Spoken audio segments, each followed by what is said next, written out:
Presidência da República, Casa Civil, Subchefia para Assuntos Jurídicos, Lei nº 6.015, de 31 de dezembro de 1973. Dispõe sobre os registros públicos, e dá outras providências. Capítulo 4 das Pessoas. Art. 217. O registro e a averbação poderão ser provocados por qualquer pessoa, incumbindo-lhe as despesas respectivas.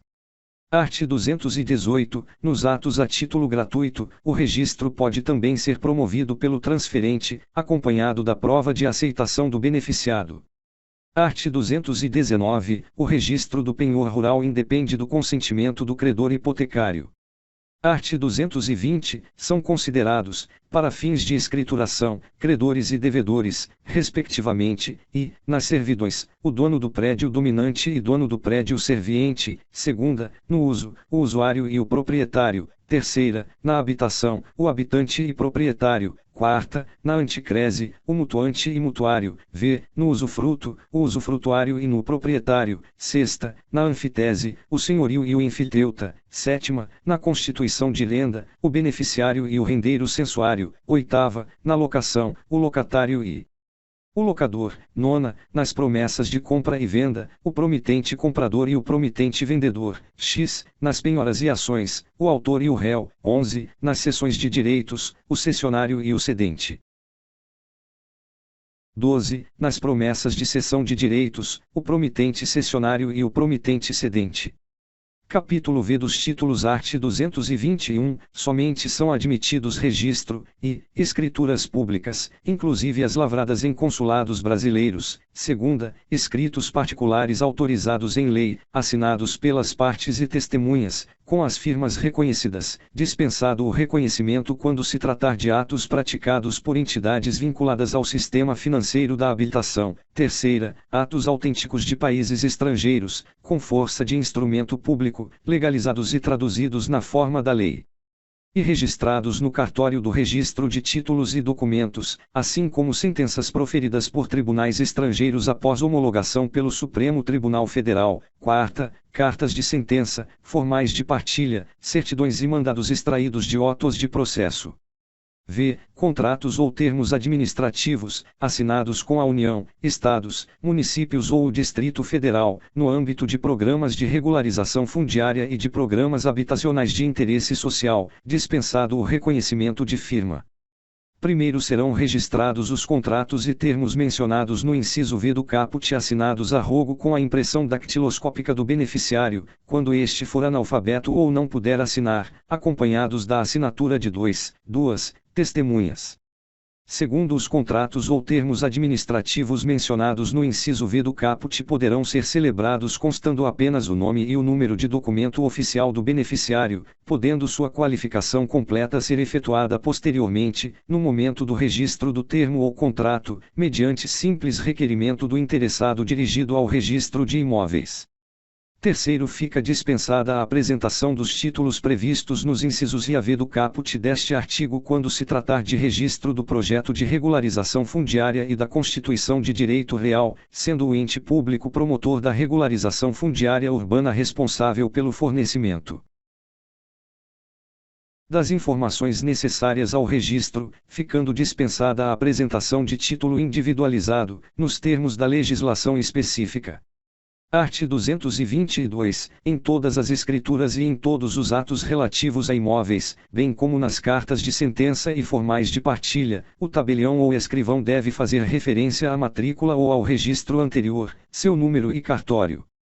Art. 223. Ficam sujeitas à obrigação, a que aludiu o artigo anterior, as partes que, por instrumento particular, celebrarem atos relativos a imóveis. Art. 224. Nas escrituras, lavradas em decorrência de autorização judicial, serão mencionadas por certidão, em breve relatório com todas as minúcias que permitam identificá-los, os respectivos alvarás.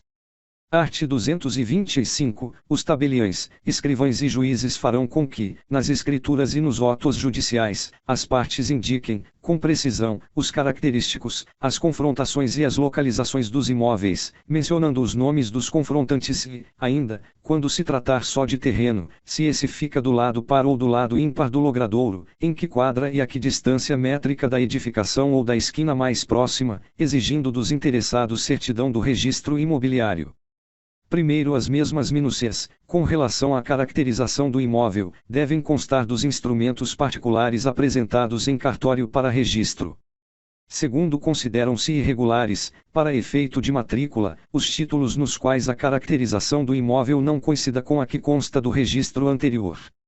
Terceiro, nos autos judiciais que versem sobre imóveis rurais, a localização, os limites e as confrontações serão obtidos a partir de memorial descritivo assinado por profissional habilitado e com a devida anotação de responsabilidade técnica art, contendo as coordenadas dos vértices definidores dos limites dos imóveis rurais, georreferenciadas ao Sistema Geodésico Brasileiro e com precisão posicional a ser fixada pelo INCRA, garantida a isenção de custos financeiros aos proprietários de imóveis rurais cuja somatória da área não exceda a 4 módulos fiscais. Art. 226. Tratando-se de uso capião, os requisitos da matrícula devem constar do mandado judicial. Capítulo 6 da matrícula. Art. 227. Todo imóvel objeto de título a ser registrado deve estar matriculado no livro número 2, Registro Geral, obedecido o disposto no art. 176. Art. 228. A matrícula será efetuada por ocasião do primeiro registro a ser lançado na vigência desta lei, mediante os elementos constantes do título apresentado e do registro anterior nele mencionado. Art. 229. Se o registro anterior foi efetuado em outra circunscrição, a matrícula será aberta com os elementos constantes do título apresentado e da certidão atualizada daquele registro, a qual ficará arquivada em cartório. Art. 230. Se na certidão constar ônus, o oficial fará a matrícula, e, logo em seguida ao registro, averbará a existência do ônus, sua natureza e valor, certificando o fato no título que devolver à parte, o que ocorrerá, também, quando o ônus estiver lançado no próprio cartório. Art. 231. No preenchimento dos livros, observar-se-ão as seguintes normas, e, no alto da face de cada folha será lançada a matrícula do imóvel, com os requisitos constantes do art. 176, e no espaço restante e no verso, serão lançados por ordem cronológica e em forma narrativa, os registros e averbações dos atos pertinentes ao imóvel matriculado. Segunda, preenchida uma folha, será feito o transporte para a primeira folha em branco do mesmo livro ou do livro da mesma série que estiver em uso, onde continuarão os lançamentos, com remissões recíprocas. Art. 232. Cada lançamento de registro será precedido pela letra R e o da averbação pelas letras A a V, seguindo-se o número de ordem do lançamento e o da matrícula, ex, R11, R2-1, AV31, R41, AV51, etc. Art. 233. A matrícula será cancelada, e, por decisão judicial, segunda, quando em virtude de alienação parciais, o imóvel for inteiramente transferido a outros proprietários. Terceira, pela fusão, nos termos do artigo seguinte. Art. 234. Quando dois ou mais imóveis contíguos pertencentes ao mesmo proprietário, constarem de matrículas autônomas, pode ele requerer a fusão destas em uma só, de novo número, encerrando-se as primitivas. Art. 235. Podem, ainda, ser unificados, com abertura de matrícula única, e, dois ou mais imóveis constantes de transcrições anteriores a esta lei, à margem das quais será averbada a abertura da matrícula que os unificar. Segunda, dois ou mais imóveis, registrados por ambos os sistemas, caso em que, nas transcrições, será feita a averbação prevista no item anterior, as matrículas serão encerradas na forma do artigo anterior. Terceira, dois ou mais imóveis contíguos objeto de emissão provisória na posse registrada em nome da União, Estado, Município ou Distrito Federal. Primeiro, os imóveis de que trata este artigo, bem como os oriundos de desmembramentos, partilha e glebas destacadas de maior porção, serão desdobrados em novas matrículas, juntamente com os ônus que sobre eles existirem, sempre que ocorrer a transferência de uma ou mais unidades, procedendo-se, em seguida, ao que estipula o inciso 2º do art. 233. Segundo a hipótese de que trata o inciso 3º, somente poderá ser utilizada nos casos de imóveis inseridos em área urbana ou de expansão urbana e com a finalidade de implementar programas habitacionais ou de regularização fundiária, o que deverá ser informado no requerimento de unificação. Terceiro, na hipótese de que trata o inciso 3º, a unificação das matrículas poderá abranger um ou mais imóveis de domínio público que sejam contíguos à área objeto da emissão provisória na posse. Art. 235-A. Fica instituído o Código Nacional de Matrícula, CNM, que corresponde à numeração única de matrículas imobiliárias em âmbito nacional. Primeiro, o CNM referente à matrícula encerrada ou cancelada não poderá ser reutilizado.